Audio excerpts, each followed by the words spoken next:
আজকের ব্লগে ছিল শপিং, খাওয়া দাওয়া আর ছিল আমার সেই ছোটবেলার বান্ধবীর সাথে দেখা। Hey everyone, welcome back to my another new blog. সবাই কেমন আছো? আশা করছি সবাই খুব ভালো আছো। দুজনের বয়স যখন 2 থেকে 3 বছর, তখন থেকে আমাদের বন্ধুত্ব বলতে পারো সেই ছোটবেলার বান্ধবী, মানে খেলার সাথী বলতে পারো। তখন থেকে এখন পর্যন্ত আমাদের ফ্রেন্ডশিপটা তেমনই আছে, খুব স্ট্রং। যাই হোক, সে কিন্তু প্রবাসে থাকে, প্রবাস থেকে এখন দেশে এসছে।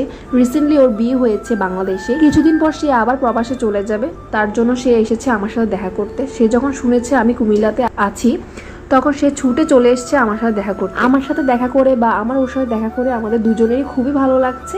যাই হোক, এখন আমরা শপিং করতে এসেছি। ও যেহেতু আবার চলে যাবে, ওর মার জন্য কিছু বাটিক শাড়ি নিতে এসছে। তো এখানে পাইকারি দামে যে বাটিকের দোকানগুলো আছে বাটিক শাড়ি, সেখানে ওকে নিয়ে এসেছি। আমি শাড়িগুলো একটা একটা করে গায়ে দিয়ে দেখছিলাম যে কেমন লাগছে। সত্যি কথা বলতে এই শাড়িগুলো খুবই সুন্দর, বাসায় পরার জন্য শাড়িগুলো বেস্ট।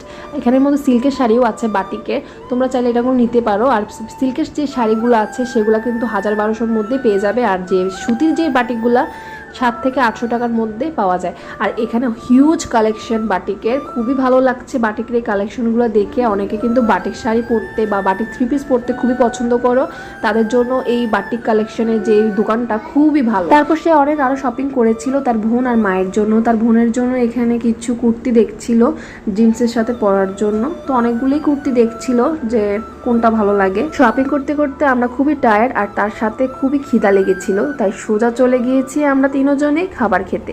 সেখানে গিয়ে আমরা আমাদের পছন্দ মতো খাবার অর্ডার করে দিই। আজকের ব্লগটা তোমাদের কাছে কেমন লেগেছে অবশ্যই কমেন্ট করে জানাবে, আর ভালো লাগলে অবশ্যই লাইক কমেন্ট শেয়ার করে আমার পাশে থেকো। আজ গেলাম, দেখা হচ্ছে অন্য আরেকটা ভিডিওতে। টাটা।